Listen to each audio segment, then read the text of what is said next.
World Tour 16 continues in Spa-Francorchamps in Belgium for the running of the Mario Kart 8 200cc. Sylvia Hunter starts on the pole in the toughest turn 1 of any NR 3 track. Ooh, everybody hitting the wall already, and Cooper Sauron takes the lead in turn 1 as everybody gets piled up in the first corner.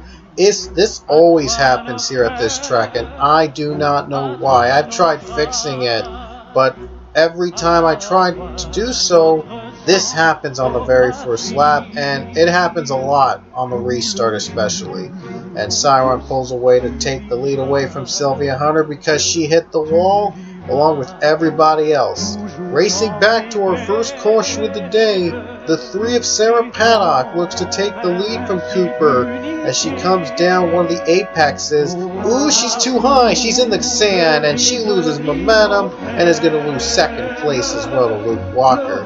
Got to be very careful at this track not to get in the sand because you could lose momentum, you could lose your positions. And we had pit stops early on. Jacob Waller took the lead on the restart, and Justin Roberts piles up in turn 1. Drivers piling in like the last time, and once again they piled up, but this time it didn't bring out the yellow flag, but this wreck did. Sean Harple spun down the chicane, and Anthony Lopez was involved as well. He gets held up by the 31, and a tough break for them. They were trying to get through turn 1, but they couldn't pay attention to the hard turn. And also Johnny Garner gets loose. He got too loose and hits the wall and is stuck there.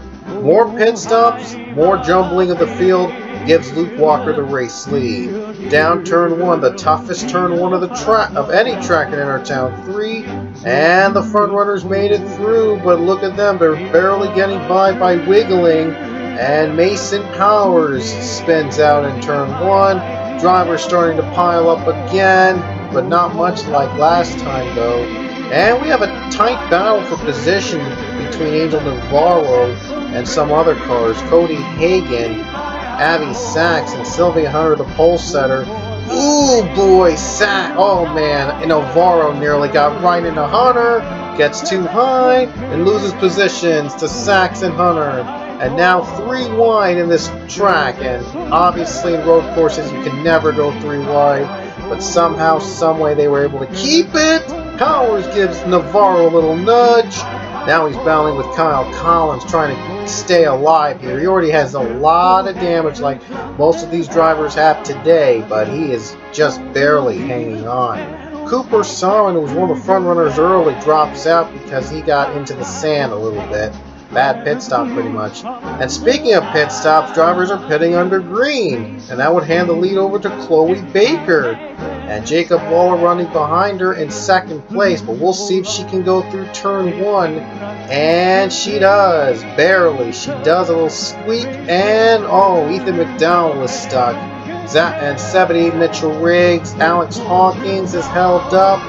Yep, Hawkins is held up there, and Hawkins having trouble getting out. He's having trouble controlling his steering. Oh no, he spins! Lopez just dumps him, and Hawkins' day is done. That would bring out the yellow flag. And Leia Walker racing back with Nick Pericles. This is the battle for position in the top 5, and Leia gets too high, gets standardized, and she loses the position to Nick Pericles. And she might lose another one to Connor Green, the 47. Racing back to the caution, Jacob Waller trying to take the lead from Chloe Baker down a hard apex turn. And there are passing in Spa-Francorchamps, believe it or not. One of the very few road courses that has a lot of passing opportunities. You'd have to push your rivals into the sand to make the pass, and Jacob Waller did just that. But Waller would have to pit under the yellow flag, and that would it would hand the lead again to Chloe Baker. But she has a problem. Oh man, down turn 1, she's very slow, but she makes it through. Nick Pericles, though, not able to get through turn 1. He was trying to make a pass, and Baker slowed up so that Pericles can get into turn 1 and get held up there.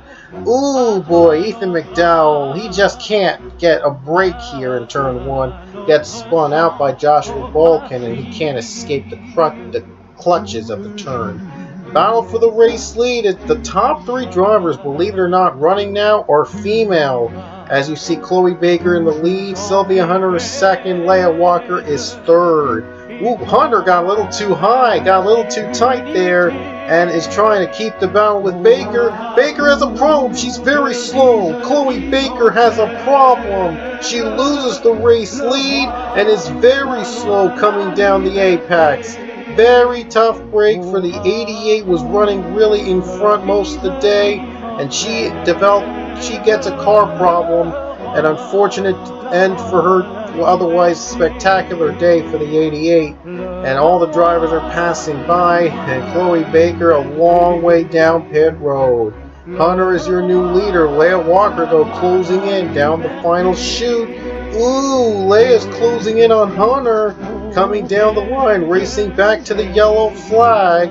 And Leah's going to try one more push. Here she comes down the line, and Leah takes the race lead under the caution flag. I think Sylvia also had a problem slowing up in the car, and Leah took advantage and took the lead away from the 44. I think Sylvia Hunter had the same problem as Chloe Baker, and she's very slow coming down turn 1 to the caution flag. And I think she might also have a problem that might have ended the race. So a lot of, engines are failing here today at Spa-Francorchamps. And surprisingly, Leah chooses to pit before the green flag drops. That handed the lead over to Mason Wood, but Luke Walker tried to make a move on the outside line, and that didn't work out because he gets held up in turn 1 by Anthony Lopez, and Wood would retake the lead anyway. So Luke was trying to play the risky game, and he lost, obviously. And speaking of games, Mason Wood wasn't able to keep up with the game, and he has to come down pit road with 3 laps to go. A couple drivers coming down right now. And your new leader is Justin Roberts in the 48. He's got lap car Abby Sachs behind him in the 98. Nick Pericles is his closest opponent right now in second place. Roberts able to make it through the first corner, but coming down the line, as you see, Sachs is trying to pass the 48. Again, Sachs is a lapped car, so Roberts is going to have to let him go, because if he is too aggressive with the 98, he might just get off track. So Roberts is going to have to lay off a little bit. Ooh, almost in the sand, but he does lay it off. But that does allow Nick Pericles an open window of opportunity to make a pass with almost 2 laps to go. Pericles trying the high line, tries to pass. He does. A rare pass at a road course. It pays off for the 17 Nick Pericles.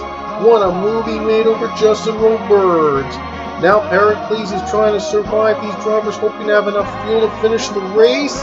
And they don't have enough fuel. They're going to come down pit road. Sachs is coming down as well. Lawler's a lapped car. And that means Robbie Tavener, I think, is going to be your leader coming down the chute, the final S curve. And Robbie Tavener leads it. But then the caution flag came out as soon as he took it. He took the caution flag, and this was the final caution of the race. Joshua Balkin and Ryan Acosta get together. They tangle up. Acosta flips and spins. Big damage on both cars. That would end the race. Now, this finish was very confusing. As you see here, Robbie Tavener obviously passed the 17 Nick Pericles and the 48 Justin Roberts because they were under caution. The yellow lights came on, but when both of them came down pit road, they were still green, and they were still credited as the leaders. Pericles was credited as the leader. You see in slow motion to see when the caution, the exact moment the yellow flag came out. Lawler was down a lap, and right about here was the yellow coming out. Tavener took the caution flag as the leader while he was scored in third, I think. And here's the strange thing. Despite Pericles being on pit road, they allowed him to get ahead of the 21. Even though the caution came out, he took the 2 laps to go before the yellow, I should say. They put Pericles out in front for some reason. I think that Tavener should have won this race, but somehow, some way, they gave the win to Nick Pericles, as you see here, the moment he took the checkered flag by impossible massive margin under caution. And I really don't think Pericles should have gotten that win, because he was on pit road when Taverner took the yellow flag. And there's Taverner. He should have gotten that win. But we'll have to make a tough decision to determine who is going to be credited with the race win here in the Mario Kart 8 200cc. I really did not want to have this confusing finish again, because I had this twice already last season. But unfortunately, it's all going to have to do. We'll have to do it again. We'll have to make tough decisions. We have some tough decisions to make, determining who will be your race winner. I tried simulating accelerating, as you see here, to see if it would change anything, but apparently it didn't, and they still gave Nick Pericles the race win somehow. So I'll have to make a tough decision on Facebook to see who gets credited with the win. It's either going to be Robbie Taverner or Nick Pericles. You see me saving the results right now. I'm going to look through it a little bit and see who's going to be the true winner here at Spa-Francorchamps. And I'll have an update letting you know who is it going to be. So your official results. So for now, here are the official standings that were scored from Spa-Francorchamps after the race. Finer names, and it is really confusing, but I'll try to sort this out on Facebook. So check back on the Future London Facebook page after this race for an update. We'll see you at our next race in the World Tour.